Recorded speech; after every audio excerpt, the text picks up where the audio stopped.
Terang, Bu. Terang, Bu, enak banget. Nggak hujan, Bu. Saya semendung hari ini, semendung dompetnya.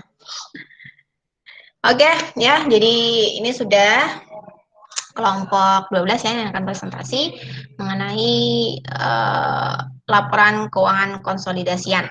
Ya, jadi apa itu laporan keuangan konsolidasi?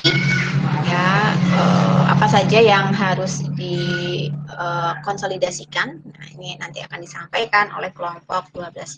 Ya, silakan Mbak, kelompok 12 bisa dimulai presentasinya.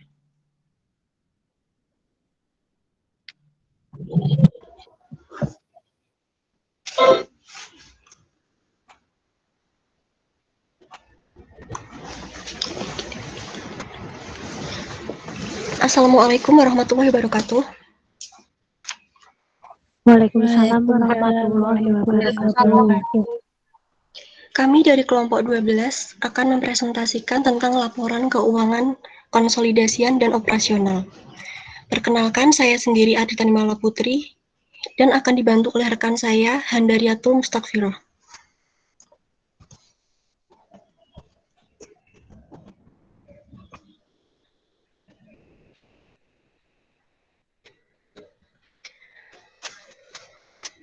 Pokok bahasan yang pertama ada ruang lingkup pada laporan keuangan konsolidasi dan laporan operasional. Yang kedua ada definisi, bentuk, dan penyajian laporan keuangan konsolidasi dan laporan operasional. Yang ketiga, struktur dan isi laporan keuangan konsolidasi dan laporan operasional.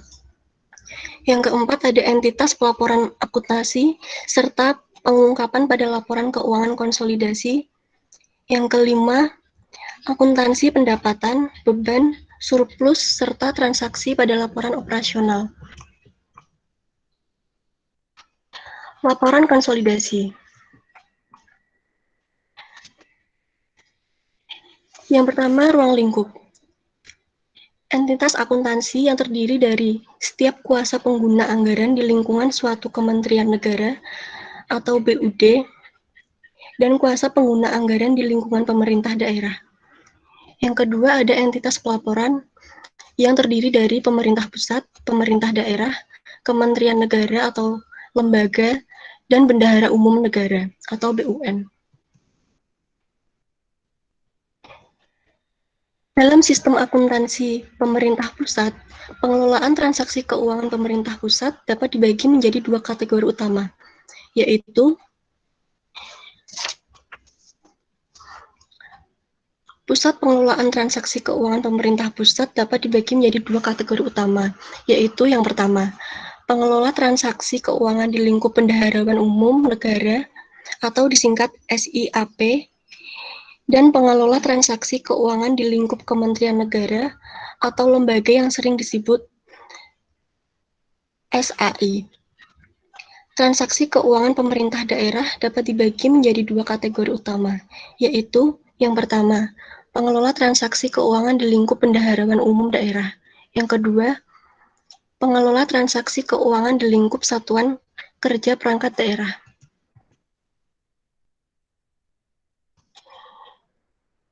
Di lingkup pemerintah pusat diwajibkan untuk menyusun laporan keuangan konsolidasian tingkat pemerintah pusat sesuai dengan PSAP 11 paragraf 3. Laporan keuangan untuk tujuan umum dari unit pemerintahan yang ditetapkan sebagai entitas pelaporan disajikan secara terkonsolidasi menurut pernyataan standar ini agar mencerminkan satu kesatuan entitas. Pernyataan standar ini tidak mengatur laporan keuangan konsolidasian perusahaan negara atau daerah, akuntansi untuk investasi dalam perusahaan asosiasi, akuntansi untuk investasi dalam usaha patungan atau joint venture, dan yang terakhir laporan statistik gabungan pemerintah pusat dan pemerintah daerah. Selanjutnya, definisi bentuk dan penyajian laporan konsolidasi. Menurut PSAK nomor 4, revisi tahun 2009, laporan keuangan konsolidasi adalah laporan keuangan suatu kelompok usaha yang disajikan sebagai suatu entitas ekonomi tunggal. Penyajian laporan keuangan konsolidasian. Laporan keuangan konsolidasian disusun sesuai dengan anggaran yang telah ditetapkan dan dirinci menurut organisasi, fungsi, subfungsi, program, dan jenis belanja, sehingga dapat diperbandingkan dengan anggaran dan realisasi tahun sebelumnya. Selanjutnya ada struktur dan isi. Struktur dan isi terdiri dari laporan realisasi anggaran atau disingkat LRA, yang merupakan laporan yang menyajikan informasi realisasi pendapatan, belanja, transfer, surplus atau defisit, pembiayaan, dan sisa lebih atau kurang pembiayaan anggaran yang masing-masing diperbandingkan dengan anggarannya dalam suatu periode. Selanjutnya ada neraca. Neraca merupakan laporan keuangan yang di dalamnya terdapat informasi terkait akun-akun aktiva, modal, serta kewajiban perusahaan pada suatu periode tertentu. Selanjutnya ada arus kas atau disingkat LAK. Merupakan bagian dari laporan keuangan suatu perusahaan yang dihasilkan pada suatu periode akuntansi yang menunjukkan aliran masuk dan keluar uang atau kas perusahaan. Laporan arus kas memiliki pengaruh yang sangat penting untuk bisnis, karena dengan adanya laporan arus kas, kita akan mengetahui kondisi perusahaan dalam kondisi untung atau rugi. Yang terakhir ada catatan atas laporan keuangan, atau disingkat CLK. Catatan atas laporan keuangan merupakan salah satu unsur laporan keuangan yang menyajikan informasi tentang penjelasan atau daftar terinci atau analisis atas nilai suatu pos yang disajikan dalam laporan realisasi anggaran, neraca, dan laporan arus kas dalam rangka pengungkapan yang memadai. Selanjutnya, entitas pelaporan akuntansi dan pengungkapan. Yang pertama, entitas pelaporan. Ditetapkan di dalam peraturan perundang-undangan yang umumnya bercirikan entitas tersebut dibiayai oleh APBN atau dibiayai oleh APBD atau mendapat pemisahan kekayaan dari anggaran. Entitas tersebut dibentuk dengan peraturan perundang-undangan. Pimpinan entitas tersebut adalah pejabat pemerintah yang diangkat atau pejabat negara yang ditunjuk atau yang dipilih oleh rakyat. Yang terakhir ada entitas tersebut membuat pertanggungjawaban baik langsung maupun tidak langsung kepada wakil rakyat sebagai pihak yang menyetujui anggaran. Yang kedua, entitas akuntansi. Pengguna anggaran atau pengguna barang sebagai entitas akuntansi. Kedua, setiap unit pemerintahan yang menerima anggaran belanja atau mengelola barang adalah entitas akuntansi yang wajib menyelenggarakan akuntansi. Yang ketiga, perusahaan negara atau daerah pada dasarnya adalah suatu entitas akuntansi. Dan yang terakhir, suatu entitas akuntansi tertentu yang dianggap mempunyai pengaruh signifikan dalam pencapaian program pemerintah dapat ditetapkan sebagai entitas pelaporan.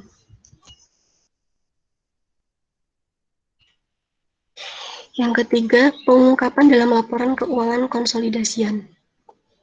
Pemerintah pusat atau daerah menyampaikan laporan keuangan konsolidasian dari gabungan semua laporan entitas pelapor kepada lembaga legislatif. Dan laporan keuangan konsolidasian tersebut disusun sesuai dengan periode pelaporan masing-masing entitas pelapor, sebagaimana disebutkan dalam PSAP 11 paragraf 7. Selanjutnya, laporan operasional akan dijelaskan oleh rekan saya, Handariatul. Baik, untuk yang selanjutnya saya akan menjelaskan mengenai laporan operasional. Next. Untuk yang pertama, saya akan menjelaskan mengenai ruang lingkup. PSAP 12 diterapkan dalam penyajian laporan operasional. PSAP 12 berlaku untuk setiap entitas pelaporan dan entitas akuntansi, baik pemerintah pusat maupun pemerintah daerah, dalam menyusun laporan operasional yang menggambarkan pendapatan laporan operasional, beban dan surplus atau defisit operasional dalam suatu periode pelaporan tertentu, tidak termasuk perusahaan negara atau daerah. Next.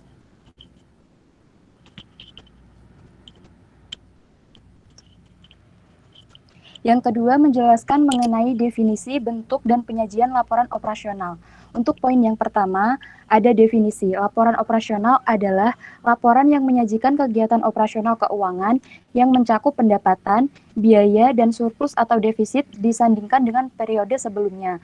Laporan operasional menyajikan ikhtisar sumber daya ekonomi yang menambah ekuitas dan penggunaannya yang dikelola oleh pemerintah pusat atau daerah untuk kegiatan penyelenggaraan pemerintahan dalam satu periode pelaporan.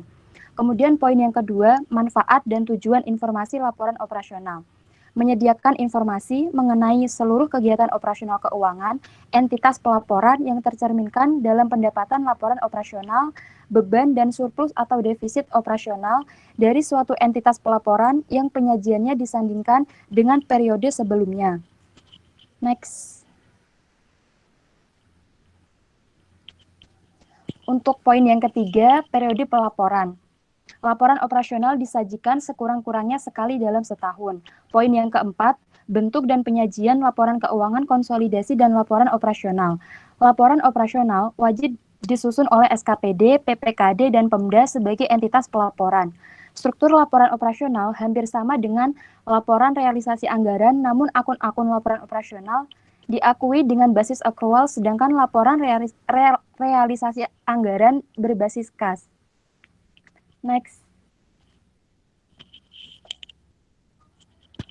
Untuk yang ketiga, menjelaskan mengenai struktur dan isi, di mana struktur dan isi ini sesuai dengan PSAP nomor 12 dalam Peraturan Pemerintah 71 tahun 2010. Untuk yang pertama, pos luar biasa. Pos luar biasa merupakan kejadian di luar kendali entitas pemerintahan. Yang kedua, surplus atau defisit laporan operasional. Surplus dari kegiatan operasional adalah selisih lebih antara pendapatan dan beban selama satu periode pelaporan, sedangkan defisit adalah kebalikannya. Kemudian yang ketiga, pendapatan laporan operasional dari kegiatan operasional. Akuntansi pendapatan laporan operasional dilaksanakan berdasarkan asas bruto, yaitu dengan membukukan pendapatan bruto dan tidak mencatat jumlah netonya setelah dikompensasikan dengan pengeluaran. Beban laporan operasional dari kegiatan operasional berupa pengeluaran uang atau kewajiban untuk mengeluarkan uang dari entitas pelaporan kepada suatu entitas pelaporan lain. Kemudian yang selanjutnya, surplus atau defisit dari kegiatan non-operasional. Pendapatan dan beban yang sifatnya tidak rutin dikelompokkan tersendiri dalam kegiatan non-operasional. Next.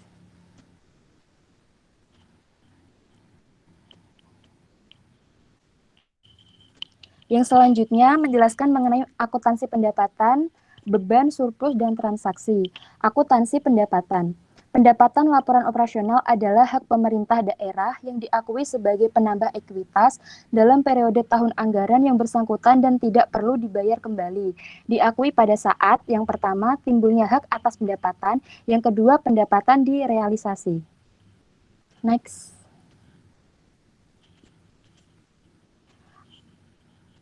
Akuntansi beban. Beban adalah penurunan manfaat ekonomi atau potensi jasa dalam periode pelaporan yang menurunkan ekuitas yang dapat berupa pengeluaran atau konsumsi aset atau timbulnya kewajiban. Diakui pada saat 1. Timbulnya kewajiban, 2. Terjadinya konsumsi aset, 3. Terjadinya penurunan manfaat ekonomi. Next.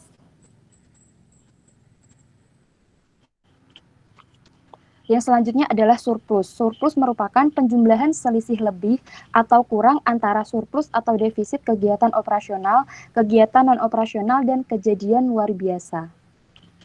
Next. Yang selanjutnya adalah transaksi. Jika tersedia dana dalam mata uang asing, Transaksi dicatat dengan menjabarkannya ke dalam mata uang rupiah berdasarkan kurs tengah bank sentral pada tanggal transaksi. Jika tidak tersedia dalam mata uang asing, maka dicatat dalam rupiah berdasarkan kurs transaksi. Mata uang asing tersebut dibeli dengan mata uang asing lainnya, maka dijabarkan dengan menggunakan kurs transaksi, dicatat dalam rupiah berdasarkan kurs tengah bank sentral pada tanggal transaksi. Sekian presentasi dari kelompok kami. Terima kasih. Saya kembalikan kepada Bu Afi. Ya, terima kasih untuk kelompok 12. Nah, mungkin untuk di materi kelompok 12 ini tidak ini ya, tidak terlalu banyak saya review. Nah, sama tadi seperti kelompok 13 sudah lengkap materinya.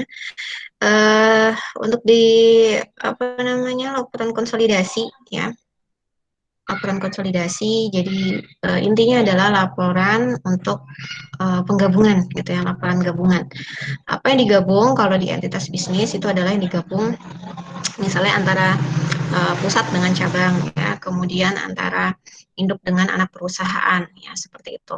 Nah, kemudian kalau di entitas pemerintah maka apa yang digabung ya, karena di entitas pemerintah kan tidak ada istilah pusat dan anak cabang gitu ya, tapi adanya pemerintah pusat dan pemerintah daerah.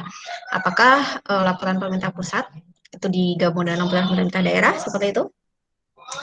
Jadi di ini kita mengulangi lagi materi di apa namanya minggu-minggu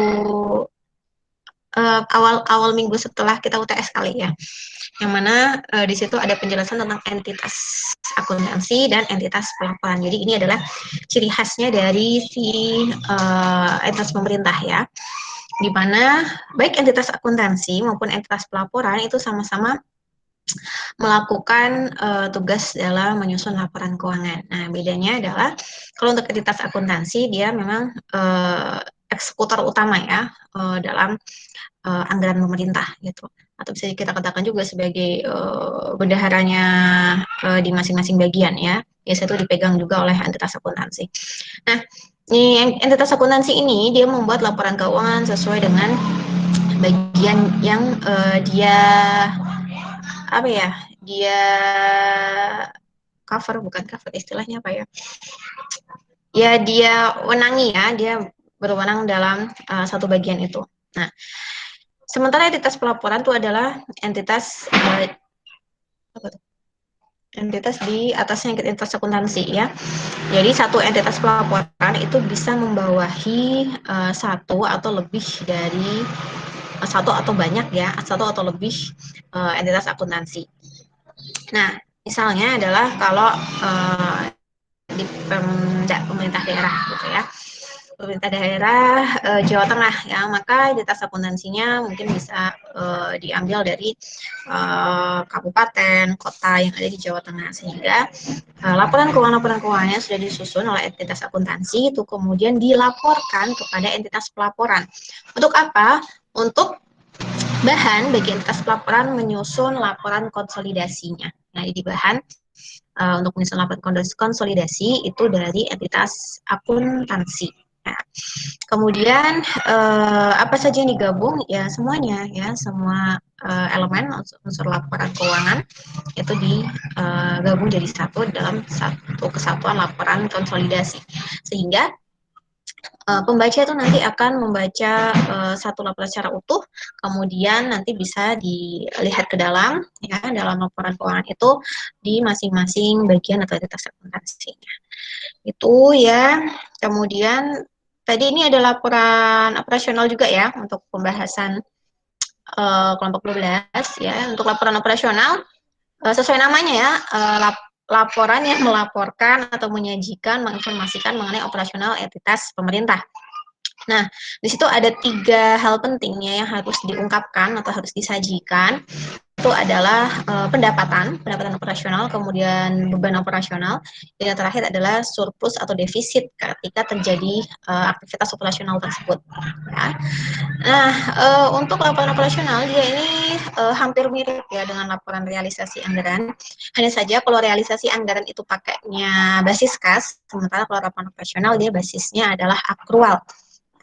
tadi sudah disampaikan kalau entitas pemerintah itu sudah menggunakan basis akrual di semua elemen laporan keuangannya, kecuali untuk laporan realisasi anggaran. Oke, mungkin itu ya yang bisa saya tambahkan sebagai review, karena materinya sudah lengkap.